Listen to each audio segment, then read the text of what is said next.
शोकेसचा आरसा असतो ना, त्याच्या पुढं सगळं मेकअप वगैरे ठेवलेलं असतं.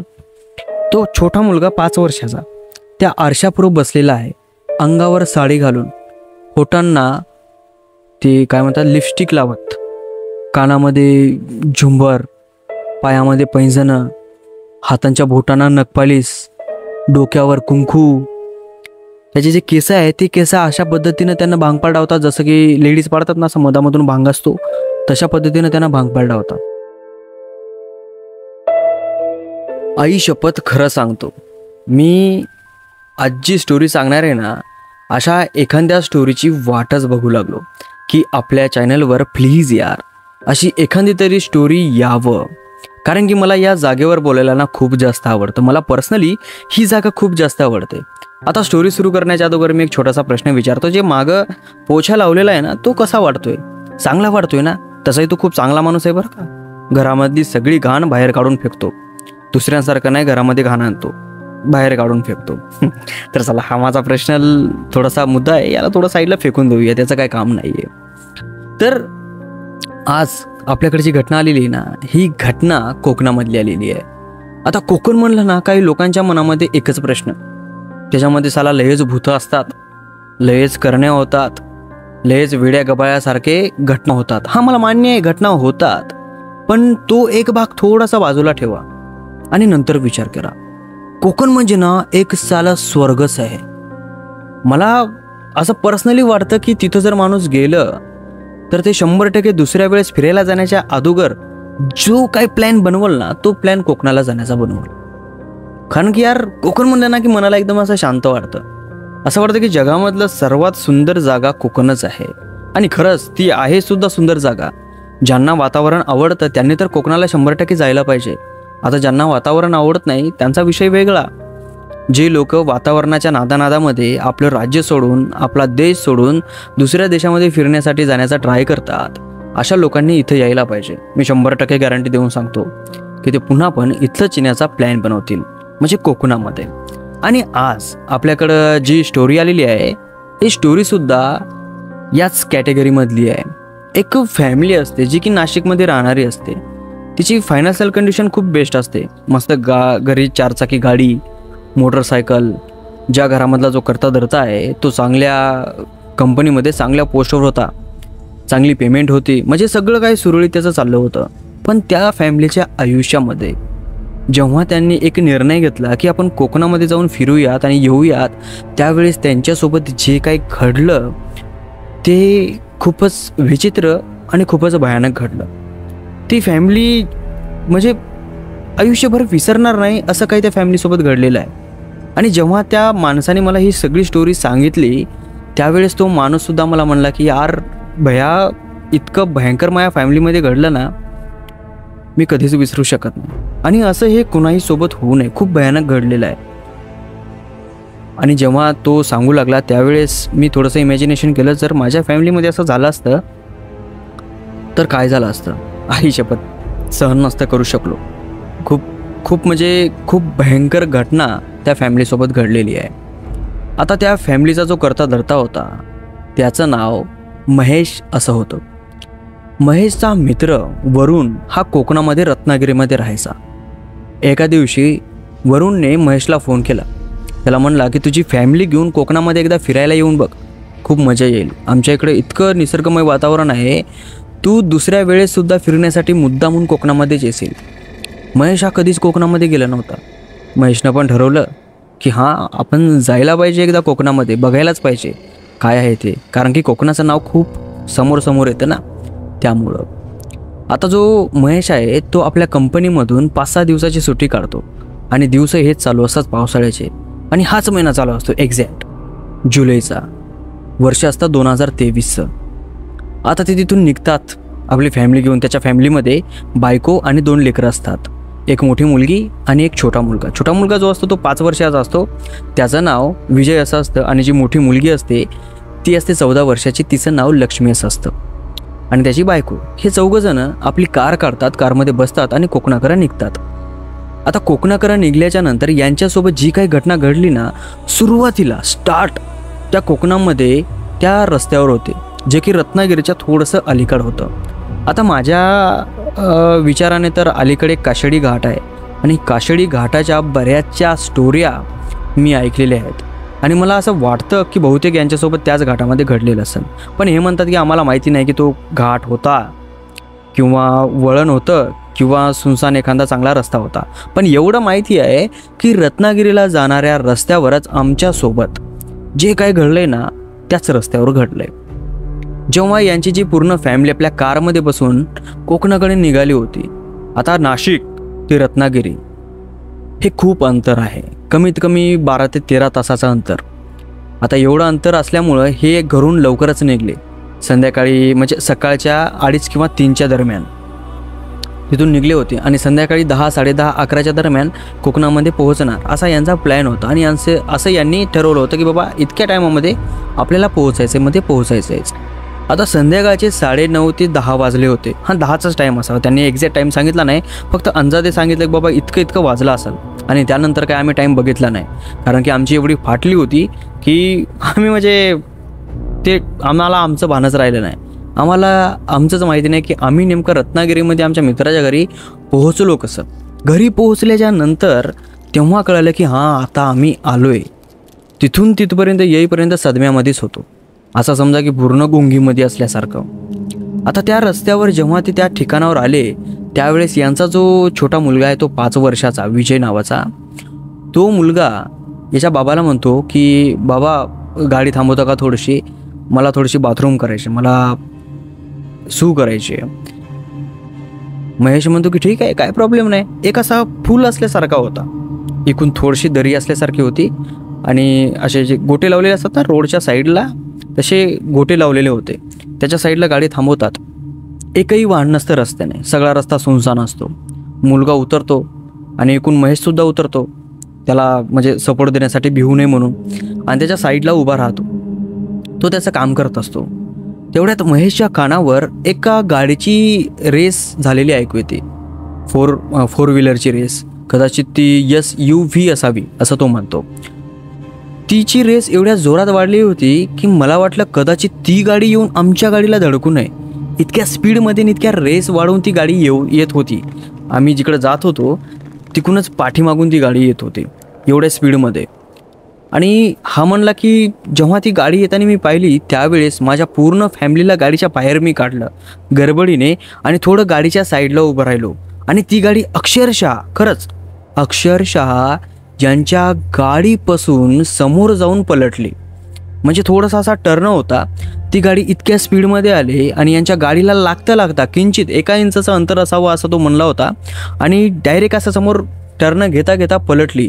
त्या गाडीने 2 ते 3 पलट्या खाल्ल्या, धाड धाड धाड धाड धाड धाड, आणि स्टॉप झाली. त्या गाडीचे जे पार्किंग लाईट आहेत ते पार्किंग लाईट लागले होते, सगळे काच फुटले होते. त्या गाडीच्या आसपास कुणीही नव्हतं आणि त्या गाडीमधूनही कुणी उतरलं नाही. आम्ही 4घही जण खूप घाबरलो. देवाचं म्हणजे आभारही मानू लागलो आणि देवाला हा पण प्रश्न विचारू लागलो की यार आता किती जणांचा जीव गेला असेल या गाडीमध्ये. आणि आभार याच्यामुळं मानू लागलो की बाबा आमच्या गाडीलाही धक्का लागला नाही आणि आम्हालाही धक्का लागला नाही, कारण की गाडीच्या समोरच आम्ही होतो आणि गाडी आमच्या इकडे. गाडीला जर ती गाडी धडकली असती तर ती गाडी सरळ आमच्या अंगावर आली असती. आता आम्ही 4घही जण घाबरलेलो. 5-1 मिनटं आम्ही तिथंच उभे होतो त्या गाडीकडे बघत. त्या गाडीचे पार्किंग लाईट लागलेले, हेडलाईट तुटलेले, काचं तुटलेले, गाडी अर्धवट चेपलेली आणि त्या गाडीमधून एक हात बाहेर पडलेला होता, पूर्ण रक्ताळलेला. त्या याच्यामध्ये दिसत होता. पावसाळ्याचे दिवस होते, रिमझिम झिमझिम पाणी कधी कधी येत होता, कधी कधी थांबत होता आणि त्यावेळेस पाणी थांबलेला होता. आता मी म्हणतोय जो महेश आहे तो आपल्या फॅमिलीला कारमध्ये बसवतो आणि म्हणतो की मी एकदा जाऊन बघतो तिथं काय आहे किंवा कोणी वाचले किंवा मेले आणि नंतर पोलीसवाल्याला फोन करू. महेशने तिकडे जाता जाता पोलिसला नंबर डायल केला. पोलिसला सांगितलं की सर या ठिकाणावर गाडी पलटली आहे. त्यानं गुगल मॅपवर बघितलं होतं तर तिथून जी रत्नागिरी होती ती 30 किलोमीटरवर होती, 30च किलोमीटरवर.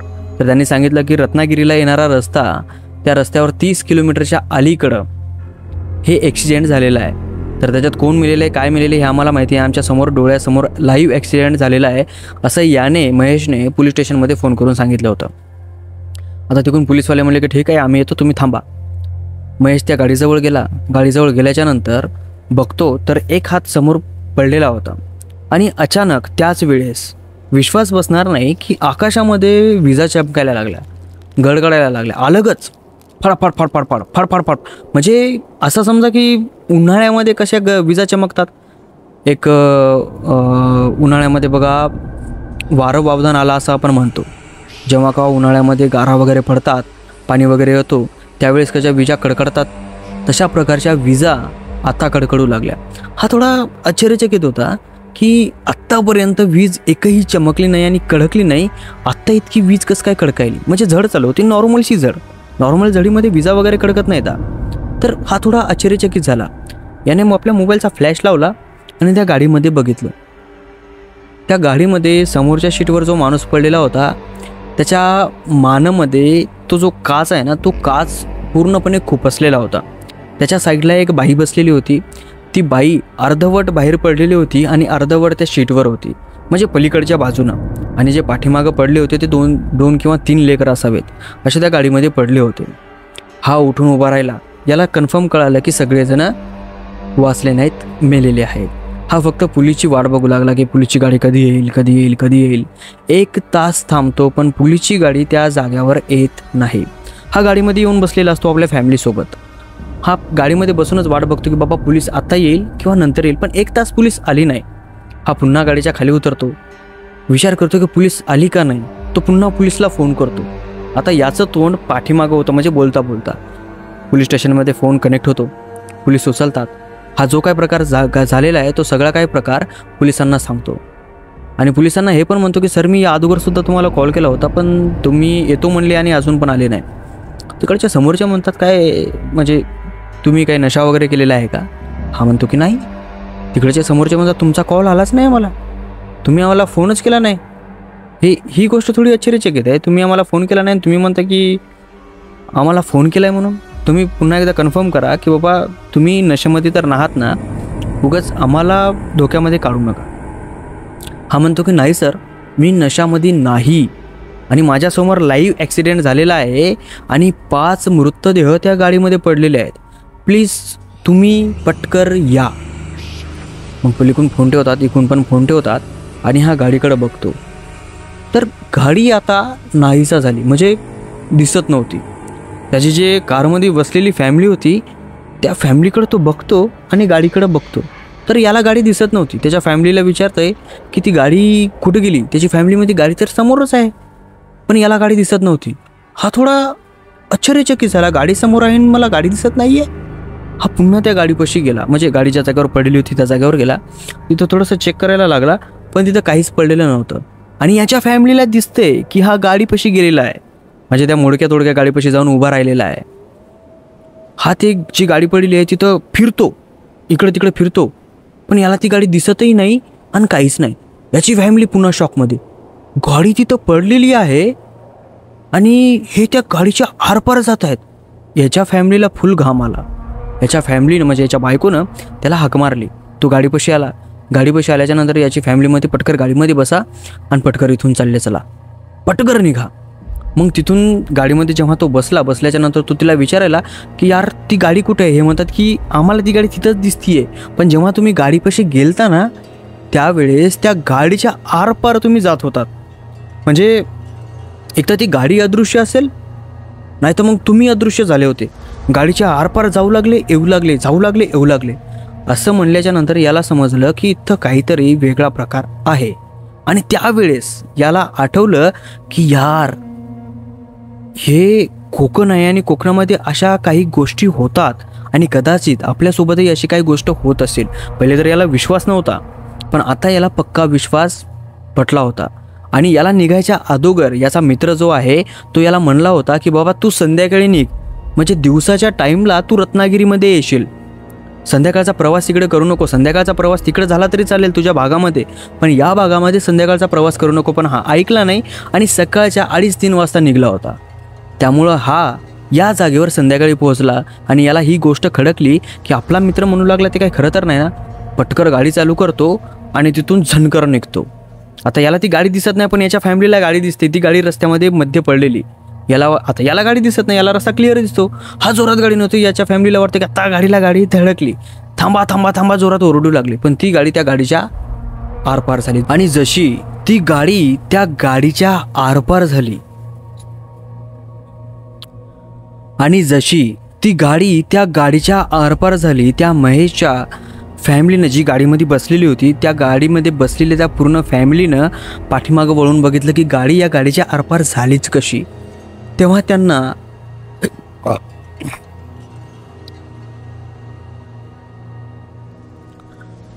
आणि जशी ती गाडी त्या गाडीच्या आरपार झाली ना, तसं त्या गाडीमधलेल्या पूर्ण फॅमिलीनं मागं वळून पाहिलं की बाबा आपली गाडी त्या एवढ्या मोठ्या गाडीच्या आरपार झाली कशी. जसा आपला पप्पा आरपार व्हायचा तसंच आपण पण आरपार झालो. त्यामुळे ती पूर्ण फॅमिली, त्या महेशचे दोन्ही लेकरं, त्याची बायको, तिघही जण मागं वळून बघतात. आणि जेव्हा ते मागं वळून बघतात त्यावेळेस तर त्यांच्या पायाखालची जमीन सरकते. इतकं भयंकर दृश्य त्यांनी पाहिलं. ते दृश्य पाहिल्याच्या नंतर त्या गाडीमधली ते चौघही जण ओरडले आणि जेवढी गाडी पळवता येईल तेवढी गाडी महेशनं पळवली. जेव्हा या तिघा जणांनी पहिले मागं वळून बघितलं त्यावेळेस यांच्या गाडीमागं एक महिला पळतच सुटली होती. दोन्ही हात आपले वर करत या गाडीच्या पाठीमागं पळू लागली. तिची स्पीड एवढी जास्त होती की असं वाटू लागलं की ती गाडीला आता पकडणारच आहे. आणि त्याच्यातल्यात खूप मोठा शॉक कुठं बसला माहिती आहे, ती जशी जशी गाडीच्या जवळ येत होती तसं तसं ती बाई पूर्णपणे क्लिअर दिसत होती. तिचा जो पदर आहे तो पूर्ण पदर खाली पडलेला होता. ती पूर्णपणे ब्लाऊजवर होती आणि ती पळू लागली. आणि हे सगळं बघून त्या महेशच्या फॅमिलीनं महेशला सांगितलं की आपल्या गाडीमागं कुणीतरी पळतंय, एकदा तुम्ही बघा. महेश जो साईड मिरर असतो त्या मिररमध्ये बघतो पाठीमागे, तर काय याच्या अंगाला पूर्ण पाणी. आणि हा फुल स्पीडनं एक्सलेटर दाबतो आणि तशीच फुल स्पीडनं गाडी पळवतो.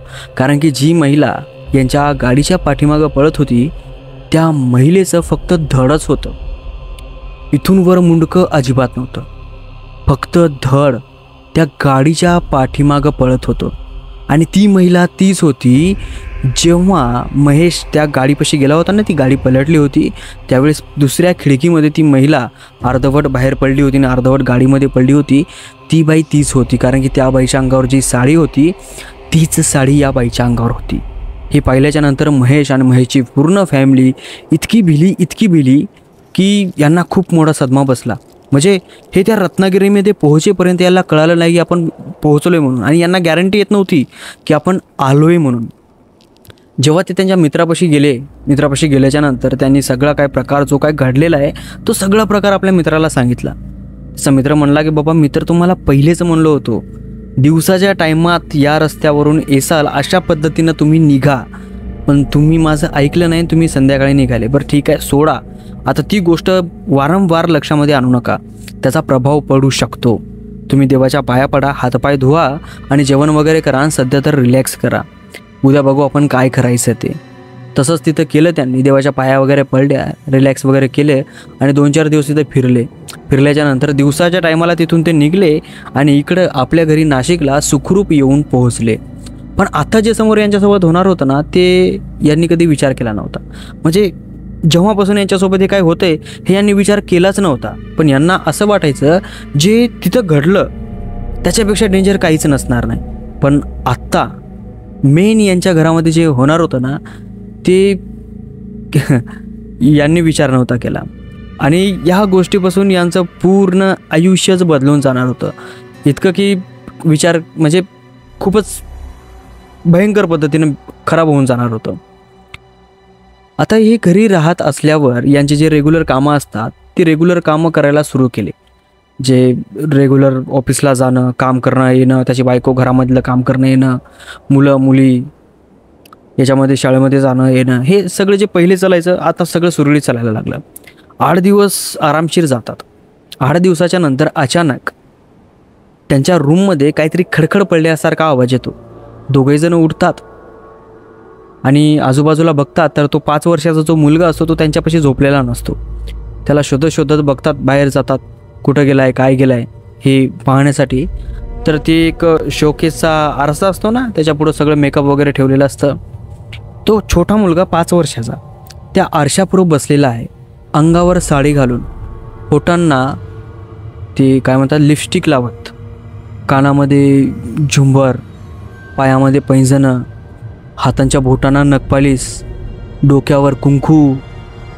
त्याचे जे केस आहे ते केस अशा पद्धतीनं त्यांना भांग पाडला होता, जसं की लेडीज पाडतात ना, असं मधामधून भांग असतो तशा पद्धतीनं त्यांना भांग पाडला होता. आणि तो साज शृंगार करत त्या आरशापुढे बसला होता. हे सगळं प्रकारे हे दोघंजणं बघतात, नवरा बायको. आणि त्याची जी बायको आहे ती जोरात त्या मुलापाशी जाते आणि त्याच्या पाठीमध्ये चापट मारते की तू काय करतोय म्हणून. तो आरबळतो, असा झांजाळ्यासारखा होतो आणि पाठीमाग बघतून रडायला लागतो. त्याला काही सुधरत नाही, तो लहान असतो ना, त्याला काय करणार. त्याची आई त्याच्या अंगावरचे जे काही कपडे आहेत ते सगळे काही कपडे बाहेर काढून फेकते, चांगले कपडे वगैरे घालते आणि झोपायला निघून जातात. त्या रात्री तो प्रकार झाला. यांनी विचारही केला नव्हता की तसं काही होऊ शकतं. आता जेव्हा हा महेश कामावर गेला दुसऱ्या दिवशी, तर दुसऱ्या दिवशी दुपारीसुद्धा त्या मुलाने तसंच केलं. आणि तसं करून तो मुलगा पूर्ण गल्लीमध्ये फिरू लागला, पूर्ण गल्लीमध्ये. आता असं झाल्याच्या नंतर त्याची आई त्याला पकडून आणते. आणल्याच्या नंतर बाबा हे काय झालं आहे, कसं झालं आहे, ती विचारात पडते की असं कशामुळं होते, का होते. हे दोघंजणं त्या मुलाला हॉस्पिटलमध्ये दाखवतात. हॉस्पिटलवाले म्हणतात की सगळं काही ठीक आहे, याला तर काहीच झालेलं नाही आहे. मग हे दोघंजणं काय करतात, यांना कुणीतरी सांगतं की बाबा सैलानी बाबाकडे जा. तिथं गेल्याच्या नंतर मुलाला थोडंसं बरं वाटेल, तो असं जे काय करतोय हे सगळं काही करणार नाही. त्यांना वाटलं बरं ठीक आहे आपण जाऊयात. मुलाला घेऊन हे दोघंजणं सैलानी बाबापाशी जातात. तिथं गेल्याच्या नंतर त्या दर्शन वगैरे करतात. जे काय विधी वगैरे आहे तो, म्हणजे जे काही प्रक्रिया तिथं घडते ते सगळी काही प्रक्रिया ते करतात. मला काय माहिती नाही आणि त्यांनी मला सांगितलं नाही की आम्ही तिथं काय काय केलेलं आहे. फक्त ते असे म्हणले की आम्ही त्याला सैलानी बाबापाशी घेऊन गेलो, तिथं 5-6 दिवस राहिलो आणि 5-6 दिवस राहिल्याच्या नंतर त्याची जी परिस्थिती आहे ती थोडी सुधारायला लागली. म्हणजे त्याच्यासोबत जे काही होऊ लागलं, ते साडी वगैरे घालू लागलं, बाईसारखं चालू लागलं, राहू लागलं, बोलू लागलं, ते सगळं काही आता बंद झालं होतं. आणि तिथून ते परत आले. परत आल्याच्या नंतर 8-15 दिवस पुन्हा जातात. आता तिच्या जी मुलगी आहे ती मुलगी तशी करायला लागते. अचानक साडी घालणार, अचानक झुंबर घालणार, अचानक पैंजणं घालणार, कधी कधी पायामध्ये घुंगरं घालणार, नाचणार, कधी कधी तर ती रडणार. अशी अचानकच, म्हणजे ती अशी वागत होती जसं की अपेक्षेच्या पलीकडं. आता समजा मी तुम्हाला बोलतोय, बोलता बोलता मी अचानकच रडायला लागलो, माझ्या डोळ्यामधून अचानकच पाणी यायला लागलं, अशा पद्धतीचं ती वागू लागली. आता मी तुम्हाला प्रेमाने बोलतोय, अचानकच मी तुला कानाफाडी मारणार, म्हणजे अचानकच मी तुम्हाला मारणार, शिव्या देणार, असं वागणार जसं की तुम्ही माझा खूप मोठा दुश्मन आहेत. अशा प्रकारची ती मुलगी वागू लागली. म्हणजे घराच्या बाहेर निघली की कोणाही शेजाऱ्या पाजाऱ्याला गोठी मारायची, एखादा मुलगा वगैरे बघितला की त्याला मिठी मारायची, त्याला मुकी द्यायची, पप्प्या द्यायची, त्याच्या होटात होट घालायची आणि लगेच त्याला मारायला मागे लागायची की तू माझ्यासोबत काय करायला असं तसं. म्हणजे एकदम असा वेगळा विचित्र प्रकार. मग हे पुन्हा त्याच्या मुलीला घेऊन सैलानी बाबापाशी जातात. तिथं गेल्याच्या नंतर त्या मुलीला लोखंडी बेड्यानं बांधतात. म्हणजे लोखंडी जे असतं ना, मग बेड्याच म्हणू आपण त्याला, त्यांना बांधतात. ती मुलगी 14 वर्षाची होती आणि ती मुलगी विलाजाच्या नावाखाली आत्ता पण तिथंच आहे. आणि त्या मुलीला 25 वर्ष झालेली आहेत. किती? 25 वर्ष. आणि आत्ता पण ती मुलगी तिथं होती. आत्ता कुठं या 1-2 वर्षामध्ये ती तिथून आणण्यात आली. तिच्या हाताचे जे कातडे आहेत ते कातडेसुद्धा गेले होते. तिच्या पायाला ज्या बेड्या लावल्या होत्या, बेड्या तिच्या पायात घुसल्यासारख्या वाटत होत्या. म्हणजे तिच्या हाताला पायाला जखमा झाल्या होत्या. आणि का? कारण की ती तसं करतीये म्हणून. विलाज करायचा, विलाज होतोय या आशेने त्या बिचाऱ्या मुलीला तिथं 14 ते 25 या वर्षामध्ये तिला कोंडून ठेवलं. तिचे जे महत्त्वाचे वर्ष आहेत ते सगळे वाया गेले. आणि आत्ता कुठं 1-2 वर्षाखाली त्या मुलीला घरी आणलं आणि घरी आणून ते बिचारी आता चांगली व्यवस्थित राहतीये. त्या बिचारीचं काय लग्न वगैरे झालेलं नाही आहे. ती तिच्या आईवडिलांच्याच घरी राहते. पण जो हा महेश आहे याची जॉब गेली, म्हणजे यांची जॉब गेली. त्या ट्रीटमेंटच्या नादामध्ये जे काही घरी स्वतःजवळ पैसा वगैरे होता तो सगळा पैसा गेला. गावामध्ये जी काही जमीन होती ती सगळी जमीन विकून 1-1.5 एकर जमीन राहिली. आणि आता हे त्या जमिनीमध्ये करतायत आणि तिथंच राहतात आणि खातायत आणि पितायत राहत, म्हणजे त्यांचं आयुष्य ते काढतायत. एक अशी फॅमिली जी की एक स्टँडर्ड लाईफ जगत होती आणि ती फॅमिली अचानक इतक्या जोरात, म्हणजे तिची परिस्थिती अचानक इतक्या खतरनाक पद्धतीने बदलती की ते कुणीही विचार करू शकत नाही. आणि ती बिचारी काय म्हणावं. म्हणून म्हटलं की यार, माणसाच्या लाईफमध्ये ना काही अशा घटना घडतात की त्या माणूस कधीच विचार करू शकत नाही. आणि यांच्यासोबतही असंच झालं. महेश भाऊ यार, कदाचित असं कोण्याही फॅमिलीसोबत होऊ नये आणि तुमच्या फॅमिलीसोबत झालं आहे हे खूपच दुःखद झालेलं आहे. देवाकडे प्रार्थना करतो की लवकरात लवकर तुमच्या फॅमिलीची जी सिच्युएशन आहे ती चांगली व्हावी आणि तुम्ही चांगल्या पद्धतीने जगायला सुरुवात करावी. तर थँक्यू. आजची कथा जर आवडली असेल तर कथेला लाईक करा, चॅनलला सबस्क्राईब करा आणि तुमच्यापाशी एखादी कथा असेल तर खाली डिस्क्रिप्शनमध्ये एक ईमेल ID दिलेली आहे, त्यावर तुम्ही तुमची कथा आम्हाला शेअर करू शकता.